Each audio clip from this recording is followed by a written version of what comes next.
More than capable competitor. This one for the first gold of day number 2 here at the European Championships, presented by United World Wrestling. As they both try to get a grip straight away early here.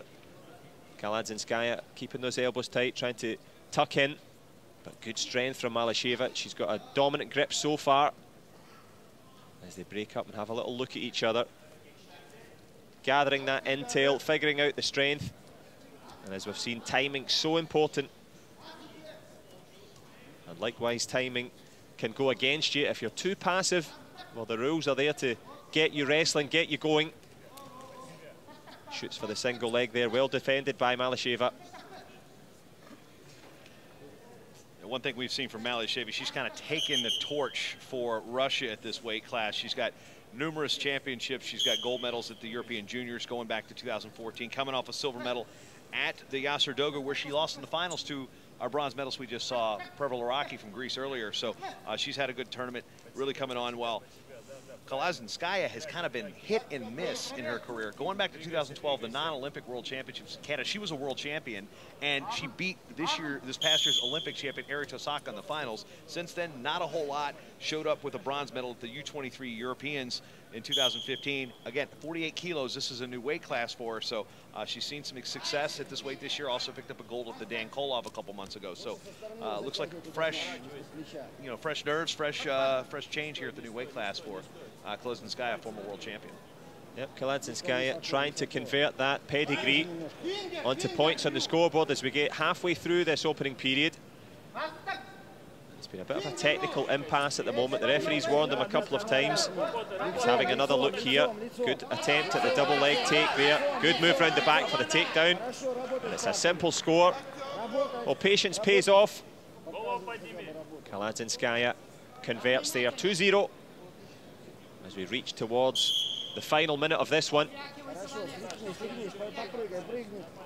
Yeah, the difference going from 48 to 53 on the women's side. You look at it, we're like, it's not that much. Well, you equate that, and that's a significant size advantage for those of us who are used to pounds. Kilos, okay, 2.2.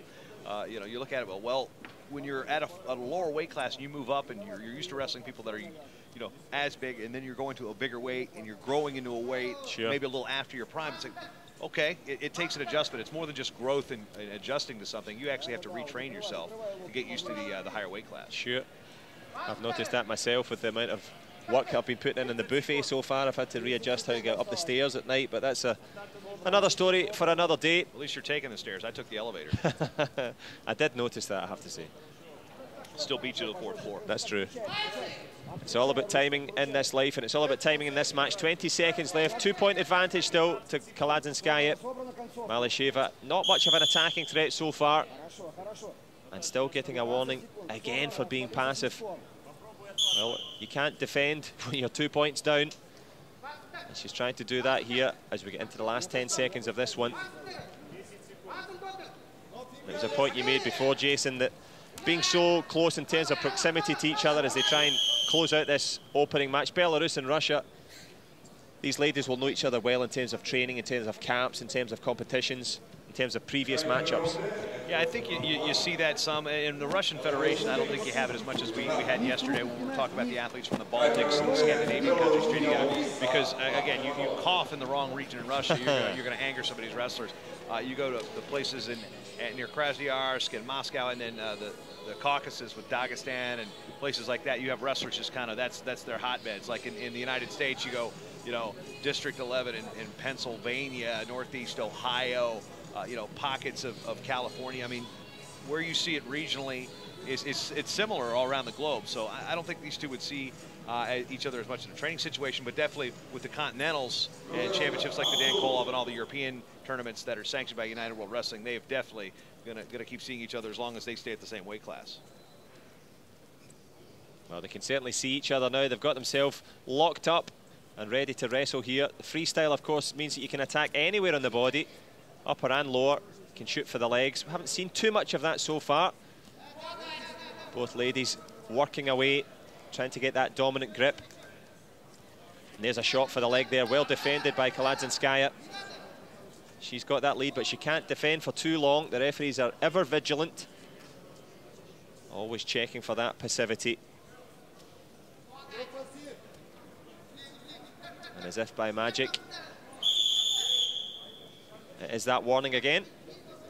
And that will be her second passivity warning, and that will put KALADZINSKAY on the shot clock. 30 seconds, she's got to score a point. If she does not score in that 30-second window, which you can see on your scoreboard there in the top left of the screen, she will be penalized a point. MALYSHEVA will receive a point, and they will actually keep the match rolling and continuing. That is a rule change recently within the last month or two. So, you know, we heard it last night on the broadcast. In case you're just joining us, that's kind of what that clock is there in the upper left-hand corner next to KALADZINSKAY's name, and it looks like we're going to hit the 30 mark, which will be 1 point for MALYSHEVA, but we're going to continue wrestling to keep this flow of this match going.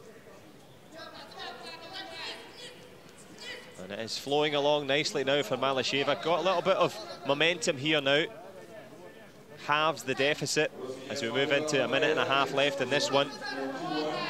KALADZINSKAY has just lost that attacking impetus that she had. Can she convert?